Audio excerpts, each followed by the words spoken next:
Isang aral para sa mga sinungaling. Lalabas naman palagi ang totoo. Oo naman, kapag takip ka ng takip sa katotohanan, lalong lalabas yan. Wala namang nagtatagal na itinatagong katotohanan. Lagi at laging maghahanap ng way yan para lumabas.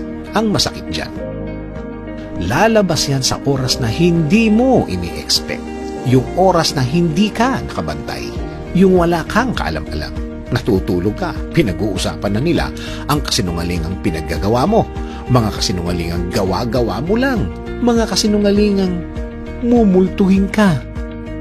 Ang katotohanan naman talaga ay masakit sa mga taong sinungaling. Mga taong pilit na nililihis ang mga totoong bagay at totoong pangyayari. Napakahirap kayang magtago ng katotohanan. Ang hirap mag-alaga ng kasinungalingan. Kapag nagkabuhuhan, gagawa ka na naman ng bagong kasinungalingan para maprotektahan ang inaalagaan mong kasinungalingan.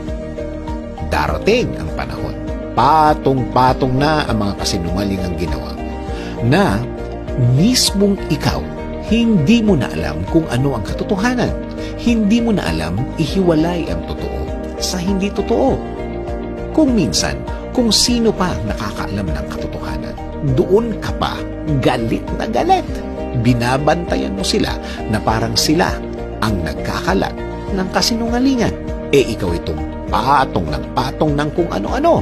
Ikaw itong gawa ng kwento para lang mawala ang atensyon nila sa hinahanap nilang katotohanan. Ito ang dapat tandaan ng isang sinungaling.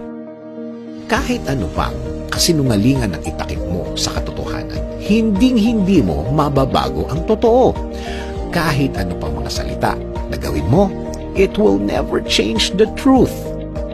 Kahit na ma-brainwash mo ang lahat ng tao sa paligid mo, kahit na kitang-kita na naniniwala sila, hindi naman nakasalalay sa kanila ang isang bagay na totoo. Again, kahit na lahat ay naniniwala, hindi naman nababago nito ang katotohanan. Hindi. Ang mga tao naman, kaya hindi naniniwala sa katotohanan, kahit na kitang-kita nila at feel nila na totoo. Kasi ayaw nilang kumawala doon sa mga ilusyon nila. Ayaw nilang mawala ang mundo nilang binuo nila sa mga isip nila.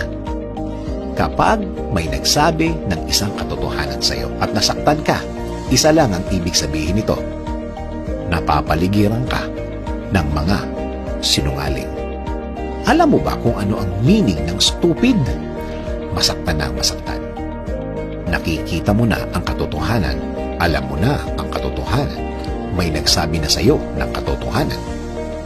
Nabubuhay ka pa din sa isang kasinungalingan. Thank you for watching. Thank you. Bye-bye. Good luck.